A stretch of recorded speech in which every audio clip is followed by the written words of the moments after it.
Hello everybody, my name is Luke Marr and this is Hot Mode, and today on Hot Mode we are coming to you with your September 2021 fashion roast. Now listen, I know it's a little bit late, but like better late than never. I'll be back on it for October. Don't worry, I'm prepared, I'm ready. It's not gonna get me this time. But without further ado, let's just get right into this. First up, Adele. Now, Adele is wearing Schiaparelli. Now, I feel like this is a custom style. It could possibly be based on, I believe, Fall 2021 haute couture. There seems to be that sort of wraparound effect in that poofy sort of taffeta that we have seen since the inauguration of Daniel Roseberry at Schiaparelli. Here, I think it's kind of brilliant. Elsa really liked to use black a lot, and that sort of is a great, just easy way to shape the body. Adele looks fantastic. I like the way that it fits. It feels nice. It feels sweet. And then that white sort of creates that surreal, a little bit over the top, a little bit kooky, a little bit dreamy unconsciousness in fashion. We can see that there's sort of a fabric flower that has been draped in a way, or maybe it's recreating a breast. There seems to be a lot of imagery of different anatomical parts, whether it wants to be a flower, whether it wants to be a breast, it's up to your discretion. And I think the way that this off the shoulder little taffeta hits is perfect. It's not too crazy, it's not too kooky, but it has texture, it has dimension. It just feels dreamy and light and airy and like something I would not want to wake up from. And I think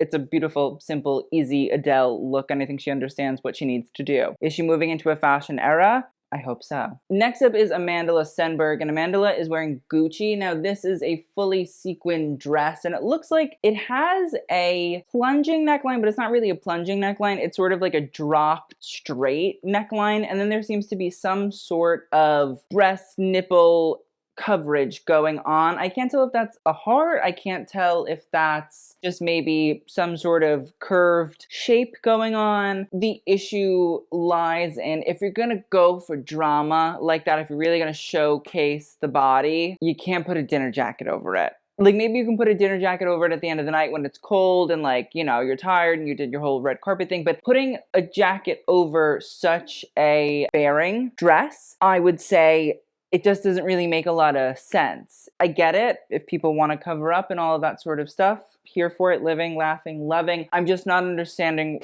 why we want to cover up or uncovering up. I think there are smart ways to play on showcasing the body in a sort of very provocative or even not provocative way that shows the body. I just don't think putting a dinner jacket over that experience seems like a logical thing for everybody to be doing. And so the look overall, The dress, if I was able to see it in its full glory, well, might be a different conversation. Next up is Amy Adams, and she is wearing Thom Browne. Now this is a strapless black gown. It's fitted, you know, it creates a very subtle nip in at the waist, and it has a sort of full button experience going down one side, and if you zoom in you can see that it's actually pinstriped on one side. So it's keeping that Thom Browne corporate workwear business-y fabric textile thing dress code, you know what I mean? Like, it's a dress code, but it is giving it a different lifeline. Do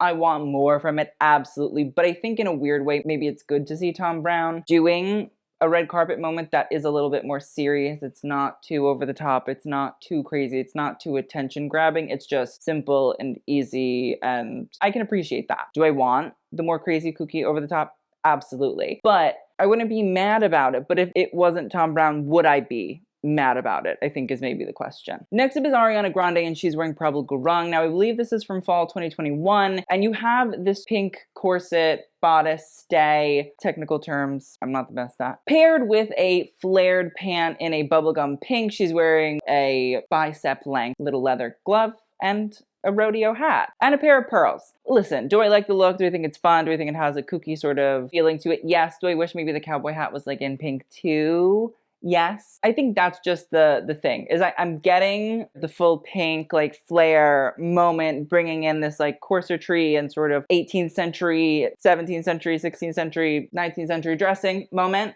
I'm getting that. With the flare pant, okay. The cowboy hat is where I'm lost. I think the hat just takes it a little bit too yeehaw and sort of takes it out of this idea of chic bodice with a fun movable pant. Next up is Bella Poarch, and I don't know who she's wearing. Bella, if you could do me a favor, tag the brands on Instagram. I get it, they're not paying, or I presume they're not paying unless they are paying, in which case good for you.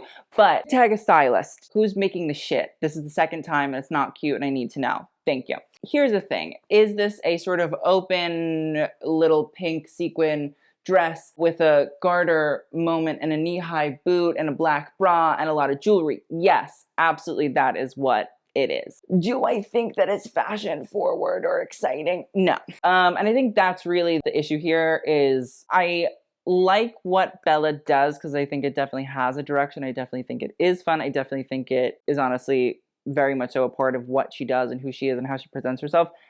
And it's appreciable, 100%. I just think we need to fine tune some of these aspects and moments and experiences. Richard Quinn, PVC with a beautiful embroidered moment, gown, dress, that makes sense. A chic, fun little like Miu Miu moment tied in with this sort of like sex shop accessory appeal. Yes, that we could do. I just feel like there are better ways to go about bringing this aesthetic out in a red carpet format. The everyday wear, I understand, totally live your best life, but red carpet format needs to be elevated a lot of it. Next up is Beyonce, and she is wearing Dolce and Gabbana.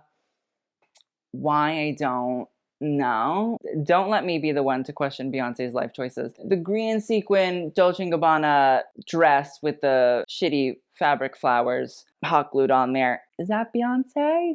I don't know. I don't know. Listen, I don't know. Maybe it's a reference to like Bob Mackie, Tina Turner, Cher.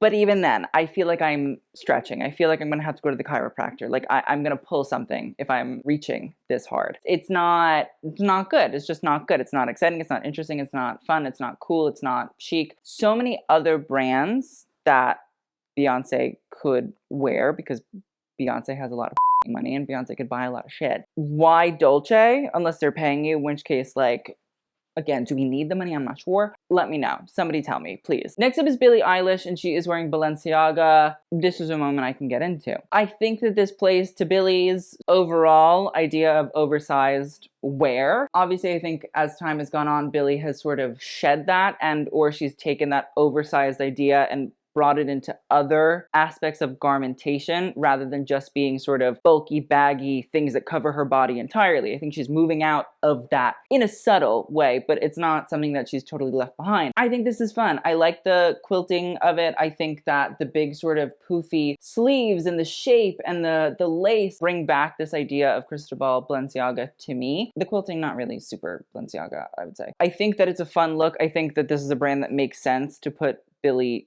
in. I just think Demna's Balenciaga really does have its big, over-the-top, ridiculous, exaggerated moments. And so I think that's something for Billie to sort of also tap into that like darkness a little bit. I think there is a real sort of darkness with Balenciaga that's a little bit more nuanced. And I feel like with Billie, it makes sense for her to be able to find her way in and out of a brand like that. And so I like the look. I appreciate the look. I think this is a pairing that makes a lot of sense. Next up is Camila Cabello, and she is wearing Christian Siriano.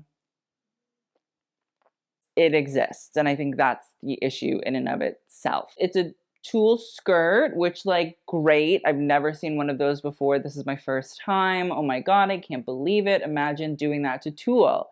It's like that's never been done in the past 5 years. As for the crop top, why is it a t-shirt crop top? Like, make a bodice, make a tank, make a something out of an organza or a tulle or a, I don't know, a something. But no, we chose a white Hanes tee that we got from Kohl's that we cut up and threw it with a big Christian Siriano skirt. And listen, nothing wrong with a white Hanes tee from Kohl's. There's an issue when the white Hanes tee gets put with a Christian Siriano skirt and the white Hanes tee from Kohl's is outshining a skirt that probably costs about $4,000 retail. So the other issue is it's white. Sorry, but it's white. Like, why not yellow? Why not, I don't know, dip dye? Listen, it's a Hanes t-shirt from Kohl's.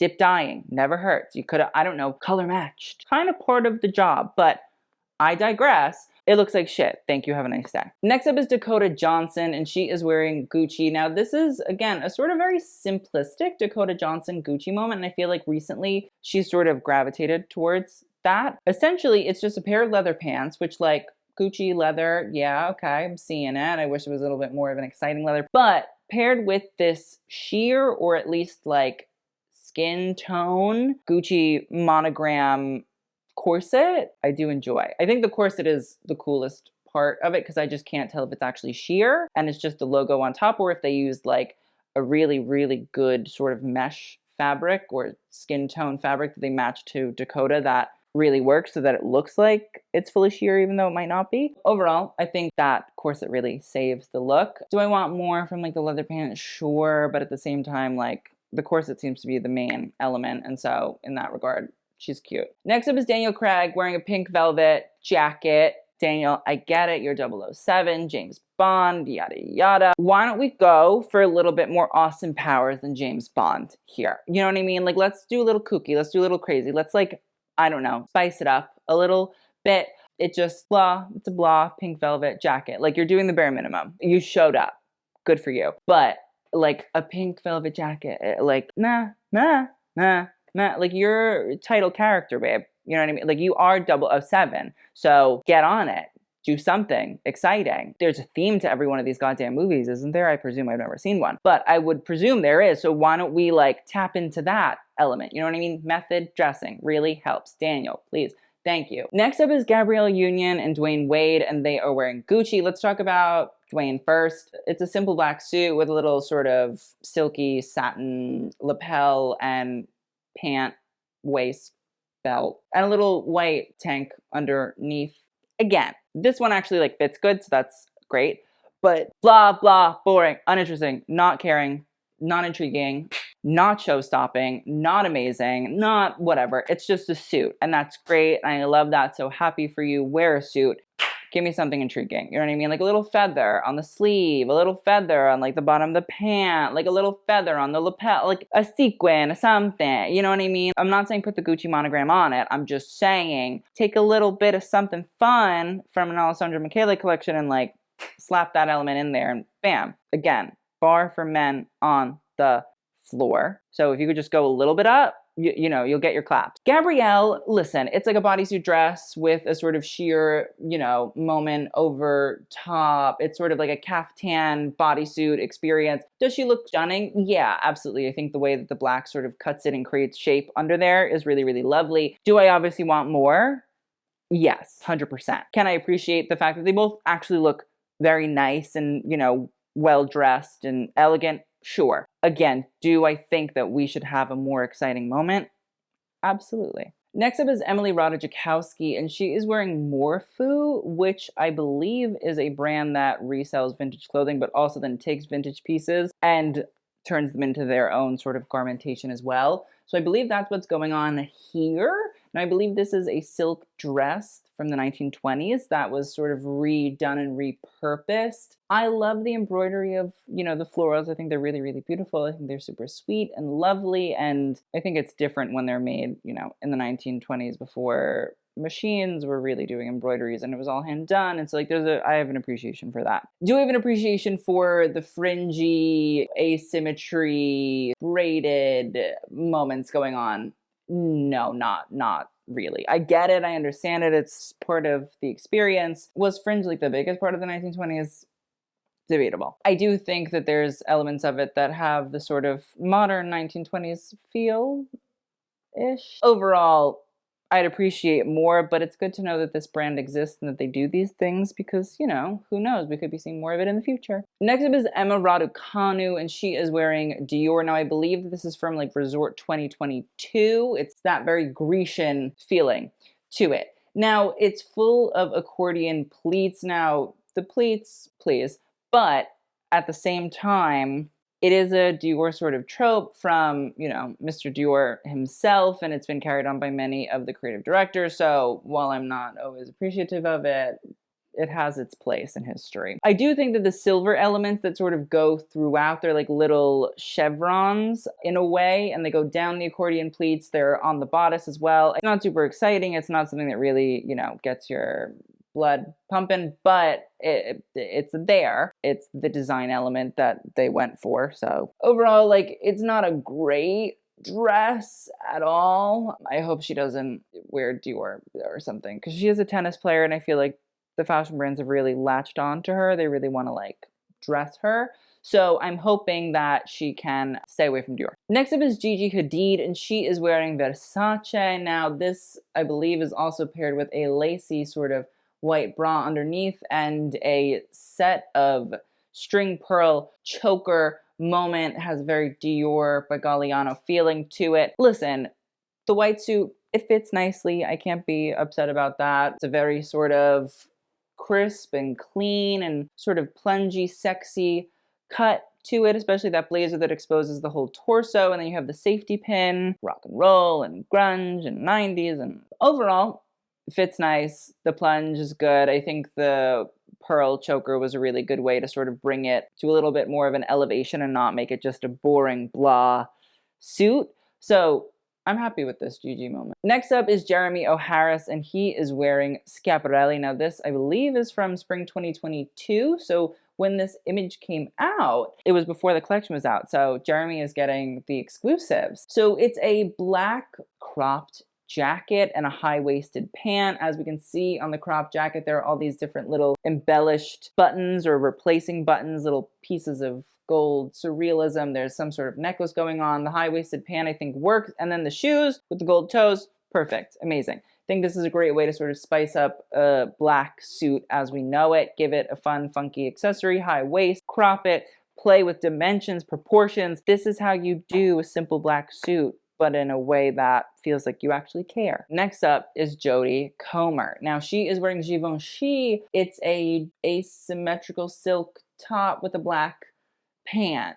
Could be far more interesting, could be far more intriguing, could be far more not this. It's blah, it's whatever, it's there. Is it really something that we're obsessed with? No. Should we be? No. Am I happy that we're not? Yes. It's a black top with a sort of side drape and a little exposing of the waist. The pant isn't really intriguing. It doesn't have embroidery. It doesn't have embellishments. It doesn't have anything like that. And then a shoe. What am I supposed to be looking at? Next up is Julianne Moore, and she is wearing Valentino. Now, I don't know what season this is from, just off the top of my head, but this does play into this Pier Paolo lattice work, but it's like a curved lattice, and we've seen it in haute couture collections, and I think it's just sort of come out more and more and more and more and more as time has gone on. I do genuinely think that the shape is intriguing, but the dress as a whole, it's rough. It's blah, it's banal, the color doesn't really shine. So if this is meant to be like a bronze or a gold, you might want to get your money back from the pawn shop people. It's just not great. It's just not intriguing, doesn't really create shape, doesn't really create anything. So that's unfortunate. Next up is Kate Middleton, and she's wearing Jenny Packham. I feel like this is a rewear, but you know what? I don't think I've ever seen Kate Middleton look so intriguing in my life. Normally she's just very sort of flat. You know what I mean? She's very dry. She's very English, tough, royal family. We don't really have a singular personality. We just have a group experience. And like for Kate, no, you know what I mean? Like you got shoes to fill, babe. Got shoes to fill. Lady Di, legend, icon, star. This is what you should be giving all of the time. I like the sharp sort of shoulder. It has a very 1940s sort of feeling to it. I like the fact that the dress is fitted and filled with these little line embroideries that go throughout and sort of create a emphasis on the waist. I think the little cape is also stunning. I like the fact that it falls into a white sort of sheerness, which helps sort of differentiate it from the rest of the dress. I think it's smart. I think it looks really, really good. Jenny Packham, good on you. Oh, also William is there. You're going to be the king, sweetie. Get a suit that fits. Next up is Katy Perry, and she's wearing Louis Vuitton. Now, I believe that this is a take on this Resort 2022 collection. It's like it's a vinyl-y, leathery cocktail dress with a, yellow trimmed pocket on both sides. Not really doing much. Maybe a shoe would have spiced it up, gave it a little bit of interest and intrigue, but no, it didn't. Then there's Lady Gaga. Listen, A Star is Born, always. Again, Schiaparelli, black, It is the color that Elsa really, really was drawn to, and it's something that she really sort of focused on. She was not a designer in a sort of traditional sense. I think she understood what she was good at, which was the surrealism, the over-the-top, crafty sort of things. Make a nice black dress and the girls will never be mad.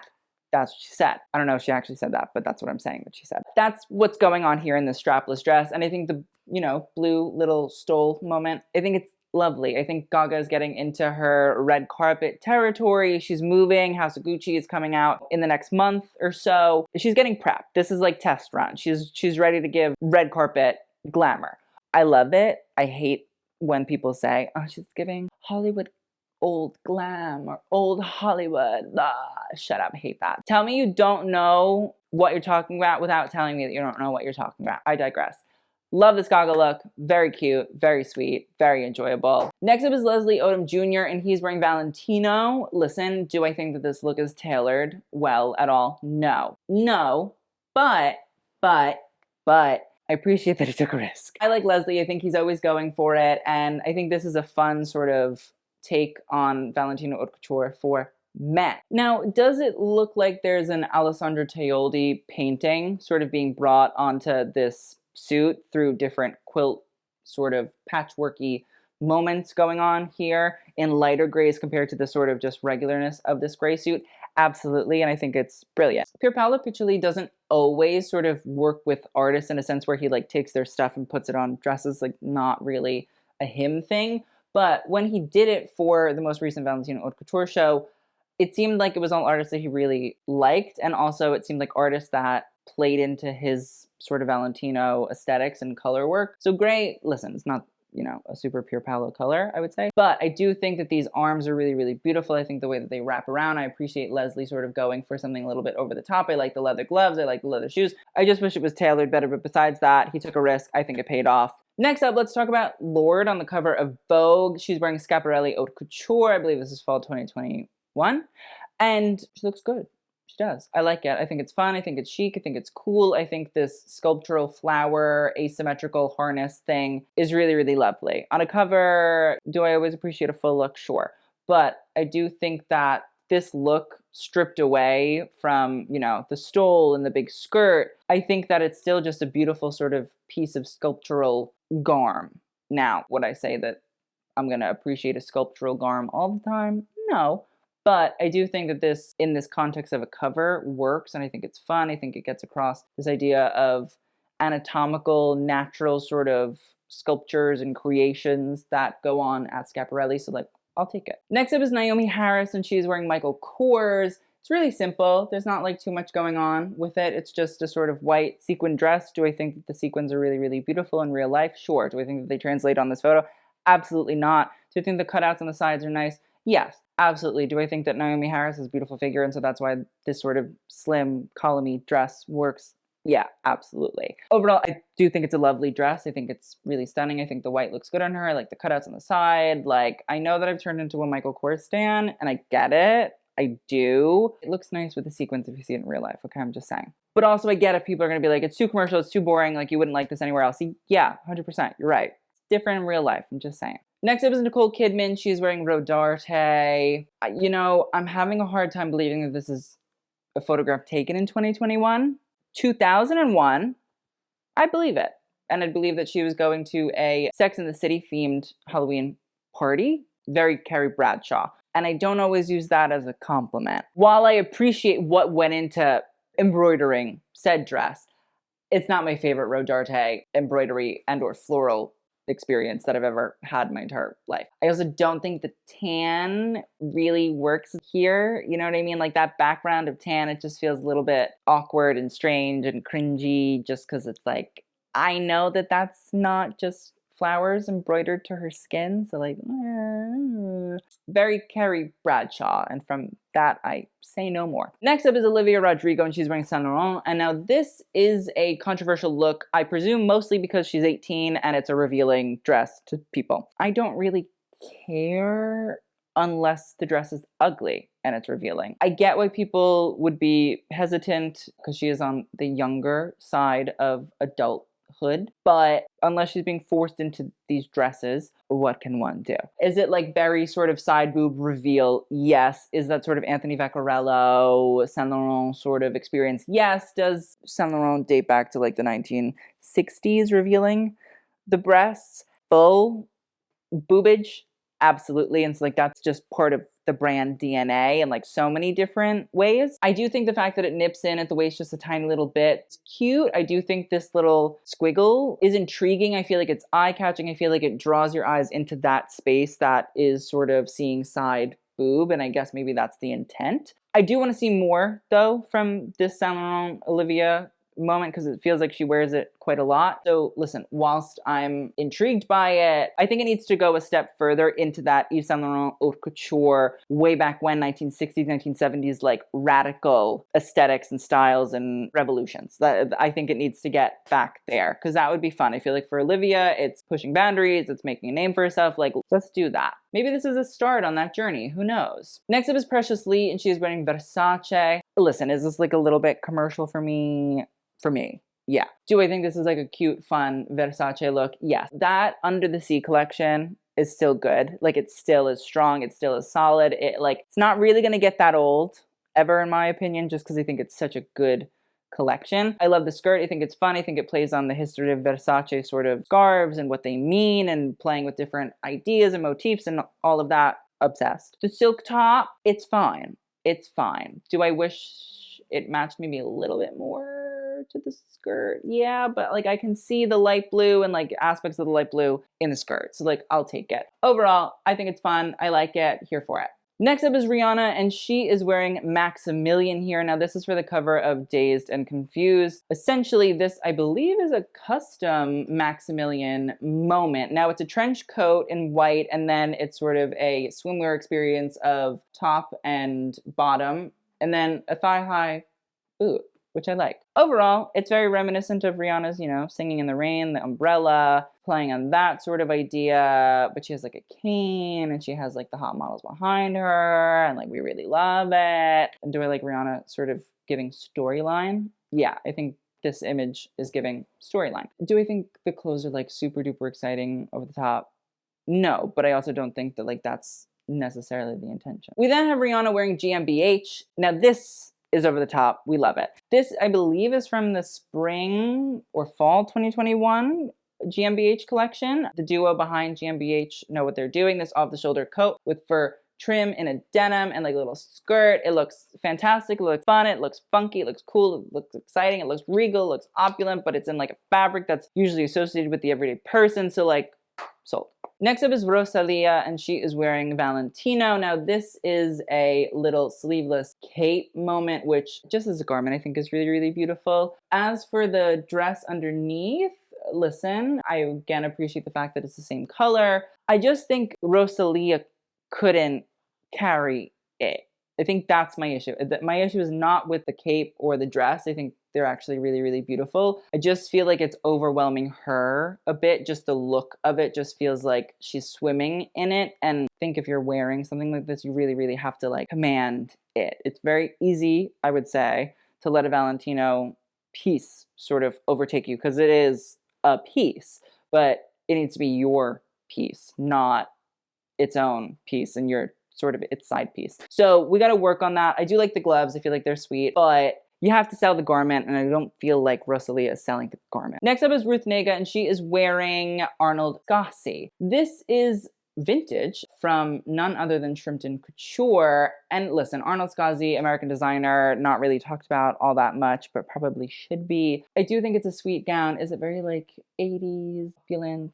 Yes, I think the velvet and that dark green is really, really sweet. I think the sleeves are like phenomenal. And I like the way that the embroidered floral skirt sort of cuts up. So it helps to sort of create falling away of tension between the green velvet and the silver embroidery. If you're gonna mash two different textiles together, you have to let it settle. And I feel like that's the issue with fashion designers today. They just juxtapose, Photoshop, bing, bang, boom, throw shit together and see what happens. But this feels like Arnold Scaasi actually like took the time to say, how are we going to make sure that these two things work together and that they play off of each other? And I think this is a beautiful example of that. So Ruth looks stunned. Next up is Sonam Kapoor, and she is wearing Alexander McQueen. It's a red dress. It has a little ruffly duffly. I think it's fine, but do I want more? Absolutely. Do I think it should be more exciting? Yes. Do I think there should be more storytelling? Absolutely. Like it's a red dress. Okay, great. Thank you.